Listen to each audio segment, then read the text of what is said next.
y est, on y est. Ok. Alors, encore une fois, devant l'hôpital de Longjumeau aujourd'hui, nous avons fait un petit rassemblement, une étape parmi d'autres, pour la protection de 3 hôpitaux menacés de fermeture dans notre département. À cette occasion, Catherine Fayet, syndicaliste chez Sud, très engagée dans la lutte pour notre santé, a fait le déplacement. Et j'aurais voulu que tu nous expliques un petit peu, tu me disais que le département, en son entier finalement, était le lieu quand même où se passait beaucoup de luttes sur la santé. Est-ce que tu pourrais nous en dire un peu plus? Oui, tout à fait. Donc on a vu tout à l'heure avec l'intervention de Philippe Larquier, qui est secrétaire du syndicat Sud Santé à Longjumeau, on a vu donc la lutte des infirmières anesthésistes et des penseuses sur le bloc opératoire de Longjumeau. Donc ça c'est une lutte qui est très importante et très symbolique. Il y a la lutte aussi des personnels du centre hospitalier sud-francilien, notamment des services de psychiatrie, puisque rien que sur ces services dans cet hôpital, il nous manque 11 psychiatres et on a un sous-effectif chronique qui entraîne de la souffrance au travail et qui entraîne aussi une prise en charge des résidents qui n'est pas, de notre point de vue, de qualité. Voilà.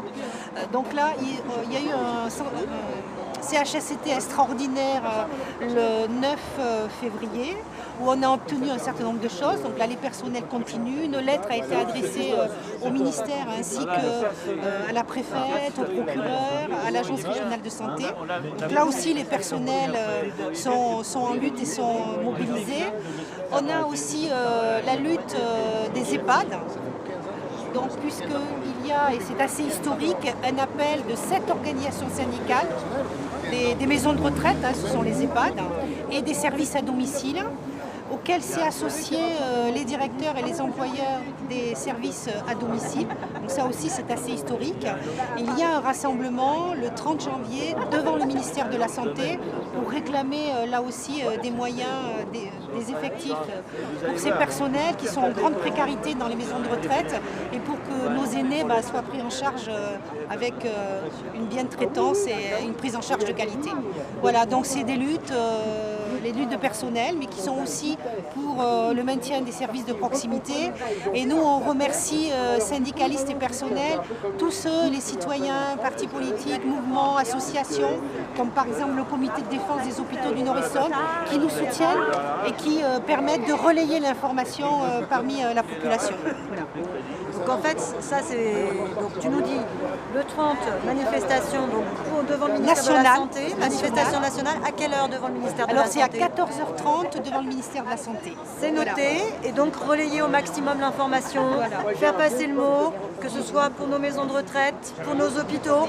Voilà, c'est une lutte citoyenne qu'est la santé. Et merci aux syndicalistes, merci aux associations, aux comités, merci et aux mouvements politiques, à tous les citoyens qui s'engagent là-dessus, parce que c'est notre affaire à tous. Merci, à bientôt. Bon, quelques mots simplement parce qu'il fait froid et que vous avez déjà bien patienté.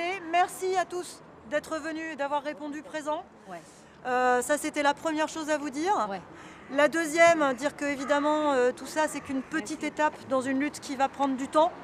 Donc la première mission qu'on se donne, c'est évidemment de mettre les gens au courant. Parce que finalement, moi, ce que j'ai pu voir, petite militante France Insoumise sur le terrain, c'est que les gens autour de nous ne sont pas au courant de la menace qui plane sur ces 3 hôpitaux, Orsay, Juvisy, Longjumeau. Donc il va falloir répéter l'information, il va falloir faire passer au maximum, que ce soit par les réseaux sociaux, que ce soit par les tracts, que ce soit le plus possible. On a Philippe tout à l'heure qui nous a dit que le 10 février prochain, il y avait une manifestation prévue. Donc essayez de relayer l'information, d'être en soutien aussi au personnel hospitalier, aux syndicalistes et aux assos qui ont déjà commencé la lutte. C'est ce qu'on dit depuis le début avec Sabrina, nous on est là pour soutenir en tant que citoyenne comme en tant que militante. Voilà, je vais m'arrêter là, je vais laisser Sabrina parler un petit peu aussi. Moi aussi, je voudrais vraiment vous remercier d'être venus parce que c'était très compliqué. On a essayé de diffuser, on a essayé de donner, relayer l'information, mais on ne savait pas combien de personnes allaient se déplacer. Donc on est vraiment très contente. Alors bien évidemment, ce n'est que le début. Il y en aura d'autres. Il y a aussi une manifestation, je pense, devant le ministère mardi matin, pour les EHPAD. Donc ça aussi, c'est un autre sujet. Donc comme je vous disais tout à l'heure, hein, c'est vraiment tout le service public qui est en danger. Il n'y a pas que les hôpitaux, il y a aussi les EHPAD, il y a aussi tout ce personnel hospitalier qu'on doit protéger parce que sans le personnel hospitalier, nous simples citoyens, nous ne pourrons pas nous faire soigner. Donc c'est un sujet qui nous concerne tous. Effectivement, on va toujours relayer les informations que ce soit Sud qui nous envoie ou d'autres syndicats ou d'autres formations, des comités de soutien. On va toujours relayer l'information. Nous, à la France Insoumise, on est vraiment très très à cheval sur ce sujet et ça nous concerne vraiment, ça nous touche vraiment. Et on a des propositions pour le service public. Un jour peut-être on pourra les mettre en application, mais en attendant, il faut se battre pour tout ce personnel, pour tous ces gens qui sont sur le terrain. Et donc, eh bien, à très vite alors. Pour notre santé, une lutte citoyenne, tous ensemble, pour protéger notre hôpital et nos services soignants. Voilà. Et merci encore à vous. Merci à vous.